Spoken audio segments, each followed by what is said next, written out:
everybody! Here I am as promised with the second part of this handstand tutorial. As you can see, the video is longer this time, and this is because I decided to leave the explanation of the next two exercises I'm gonna show you a little bit longer and less edited.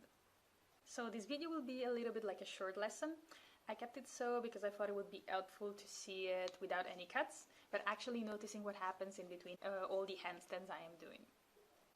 You'll also be able to hear a little bit more repetitions from the other video I did, but with a little bit more insight about each step of the way. I hope you will enjoy it anyways.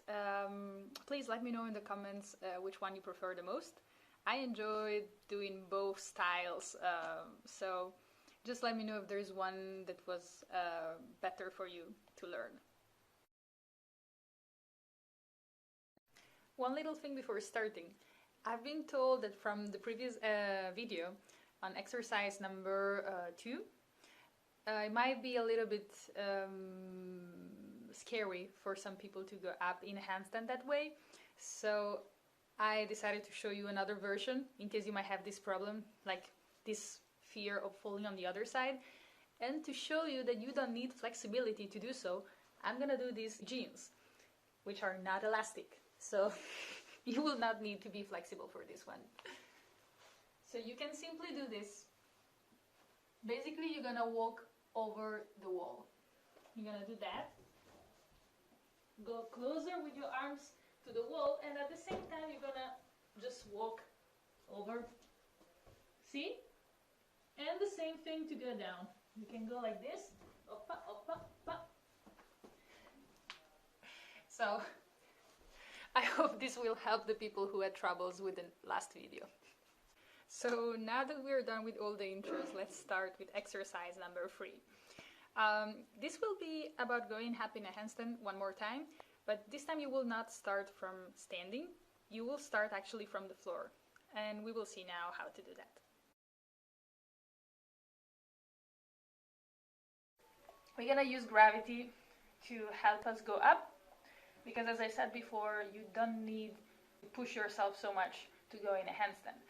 It has much more to do with your core, how it's your position in general, and the little bit of muscle work you will need to do in order to go up. So when you go like this, what you want to do, you go forward, you bend forward like that. You see my shoulders? Look at my point. If you cannot do it, you stay like this. And what you have to do next is basically to kick yourself up. You repeat a couple of times. You will see that you will not do it very easily, and many times you will not even go as close as to go up. So because of this, I would suggest you to use this to help. So you go on top of your book, your brick, whatever you're gonna use. As you can see, the length is more or less the same from my hands to my feet. You don't want to put your hands forward, be careful with that. And then you do the same. You just go forward with your shoulders, and now you're gonna feel that you have much more weight on your shoulders because you are taller. So it's gonna be easier to go up, but at the same time it's gonna be a little more scary. On this note, that's why I don't want you to push too much, because in this position, if you push too much, you might find yourself with your face on the floor. As I said before, don't bend your elbows and everything should be more or less fine. If you feel like you're moving too much on one side, you can move your hand to try not fall on your face. Of course, you can. Just try not to bend your elbows, because that's usually a bad mistake. So, we go like this, we bend forward, we start to feel like we are falling, and before we feel like we are totally falling, we just do a little kick, just with our feet and with this part of our legs. The rest pretty much stays in position, and we do this. Oh! You see? You see how much strength I put? So, once you're here, you want to do something very important. You want to place yourself like this. You don't want to go up straight away. You're going to stay here, because this is going to be more easy to balance. Another very important thing that you want to do is to place your head correctly, which means you want to put your head as close as possible to your shoulders. And something very important as well, you want to push with your shoulders up so that you will prevent yourself from doing one mistake many people are doing, to stay like this basically with your head pulling back, with your shoulders pulling forward, and basically facing with your chest on the floor. You want your chest to be like this and facing in front of you. You don't want this to face where you're having your hands. When you're up, when you're in this short handstand, let's call it like that, if you manage to go up, but probably you won't be able to do it on the first tries, you want to go down as low as possible, meaning you have to really put a lot of strength in going down as smooth as you can. This is going to build your strength to go up as well. So one more time. You're going to be here, this position. Our shoulders are now parallel to our hands. Then we go a little forward. Remember, the distance between your hands and your feet doesn't have to be too big. You go a little forward, you feel like you're starting to fold, and you kick up. Once you kick up, you go from here, you go here. You go with your head as close as possible to your shoulders. You can still look down, but you don't want your head to do this. You stay like that, and you push up. You see? Did you see the difference? From here to here.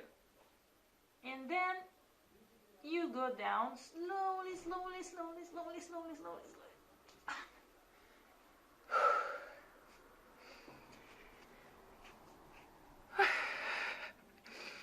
So, as I said, you will not be able to do it at the first tries. What is important here is that you learn how to go up in this position.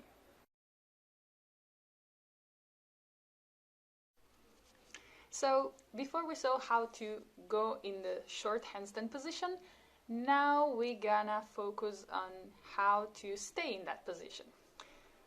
On the previous exercise, we saw how to get there, which is very important, of course, but you will not be focusing very much on staying in that position because you're gonna be free without anybody spotting you, and just more focus on how to get there. And of course you're gonna feel like you put too much strength or not enough, and it will be hard to be there.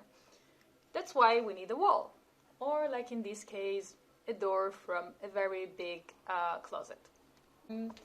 So what you want to do is to do what you learned in the previous exercise and do it close to a wall. Why?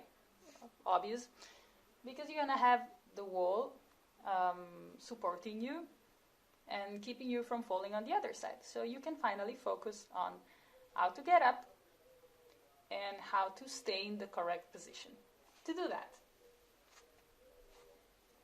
you want to place your hands a little more far away compared to the wall, because as we saw before, you will need to lean a little forward with your shoulders, and of course if you stay too close, then you won't be able to do so.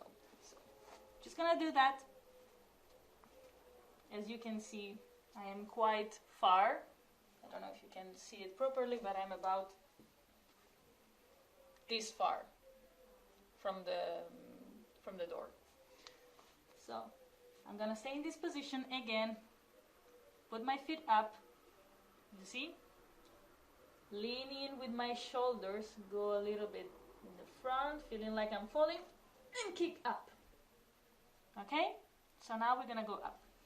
So, lean in with my shoulders and kick up. It's okay if you push a little bit with your knees the first tries, it's fine. So, if you feel like falling, you're gonna have somebody keeping you in position. Once you're up, you can go closer and finally focus on how to stay in the correct position. And you do it like this. You see? You just push with your foot and you try to stay in this position like this. It should be... Why this position? This position takes away all the weight from your legs. So you're basically shorter, that's why I said shorter handstand. And you can focus finally how to move this part of your body, which is the part of your body that controls the handstand. Legs should be there only to stay as firm as possible and to make a nice line in a normal basic handstand.